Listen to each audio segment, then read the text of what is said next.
Do it, motherfucker. Do it.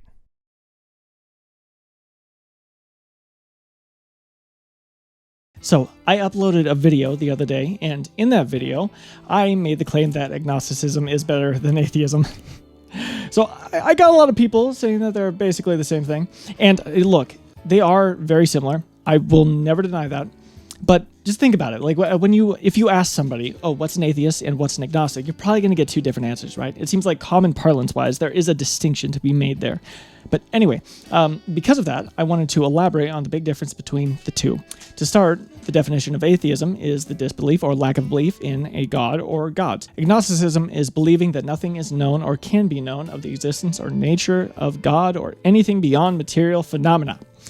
A person who claims neither faith nor disbelief in God. In other words, agnostics make no claim about such things because there is no evidence, while an atheist looks around, sees no evidence, and concludes, beyond reasonable doubt, that there is no God. Of course, with atheists, there usually is some doubt. Most, when pushed, would probably say they don't really know for sure, but there probably isn't because there is nothing that points to God's existence. Right? I think we can all agree with everything I just laid out there. Now, let me explain it through an analogy. And I'm going to use this analogy to kind of get to the root of my issue. So I call this the dragon analogy. Let's say you have a friend, and one day that friend goes into your room and screams, oh, what the fuck, there's a dragon in here. You walk up to them and say, what are you talking about? Why would a dragon be in my room? And they say, I don't know, man, but it's there.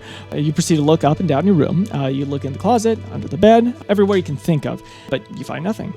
Not a scale, a scratch, not even a hint of a dragon. You look at your friend and say, see, there's no dragon. You have shown beyond reasonable doubt that there is no dragon in your room. You didn't prove it. You can't prove negative, but you can say with a large degree of certainty that there is no dragon. Most people would accept you walking them around your room and showing them there is no dragon anywhere. They would accept there not being a dragon in your room as a fact, a truth of the world. This is an atheist point of view, analogy-wise. Thing is, there's a problem with that analogy. It doesn't match what it's supposed to be analogous to. In the analogy, the room is our universe, and the dragon is God. Obviously, you can fully search a room, but the universe isn't room-sized, right? It's so big that we've basically explored none of it. You can't take your friend around the universe, explore every nook and cranny, answer every question, and at the end say, see, there's no God. You can't show beyond reasonable doubt that there is no God. Hell, even if you could, God might not even be in the room. He might be a landlord living somewhere else. To elaborate, every half a century or so, there's a massive scientific breakthrough that dramatically changes how we view the universe. These breakthroughs show just how little we understand and how far we have to go. Quantum mechanics is actually a great example of that.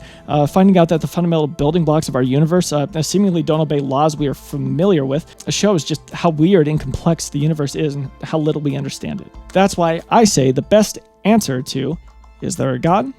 Is no answer at all. Anyways, this has been Pissing Off the Atheists with Cleary, and I love you guys. Bye-bye.